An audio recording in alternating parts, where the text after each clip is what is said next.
বিসমিল্লাহির রহমানির রহিম।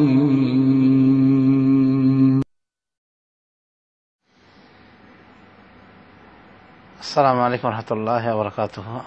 আর প্রশ্ন করেছেন যে তার নিকটে স্বর্ণ রয়েছে যেটা ওই 65 বা হতে পারে 70 গ্রাম এরকম।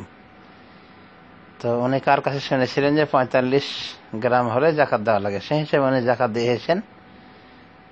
তো এখন কি তার জাকাত দিতে হবে? কারণ পরে উনি শুনেছেন এটা সঠিক পরিমাপ যে 85 গ্রাম স্বর্ণ না হলে আর জাকাত লাগে না। তো এ বিষয়ে কথা হলো যে আসলে 85 গ্রাম স্বর্ণ না হলে জাকাত ফরজ হয় না। আপনি যা দিয়েছেন ওটা আপনার ফরজ হিসেবে হয়নি, ওটা আপনার নকল জাকাত হয়ে গেছে। ইনশাআল্লাহ আল্লাহ আপনাকে অনেক অনেক নেকি দিবেন। তবে আপনি বাধ্য নন, যতক্ষণ পর্যন্ত 85 গ্রাম স্বর্ণ না হবে ততক্ষণ পর্যন্ত আপনি জাকাত দিতে বাধ্য নন।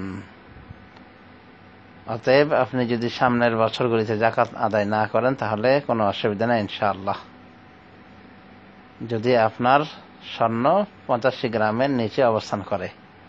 তবে এখানে আরেকটা লক্ষণীয় বিষয় যে যদি আপনার নিকটে স্বর্ণ থাকে 85 গ্রামের নিচে এবং অর্থ থাকে জমা ব্যাংক ব্যালেন্স হিসাবে এবং উভয়টা মেলালে জাকাতের নেশাব চলে আসবে, তাহলে আপনাকে কিন্তু জাকাত আদায় করা লাগবে।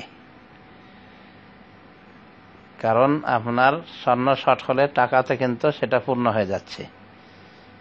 অতএব স্বর্ণের খাংতি টাকা দিয়ে পুরা করা যেতে পারে, অনুরূপভাবে রূপার খাংতিও টাকা দিয়ে পুরা করা যেতে পারে।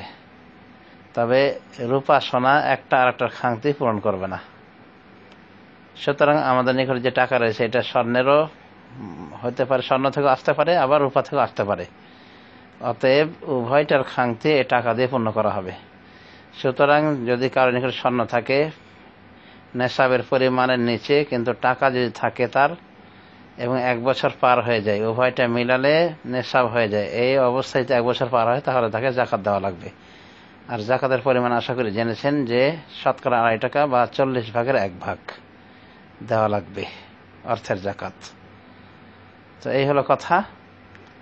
আর ওই গয়নার জাকাতের বিষয়ে ইখতিলাফ রয়েছে, পক্ষে বিপক্ষে অনেক কথা রয়েছে, সেদিকে আর গেলাম না।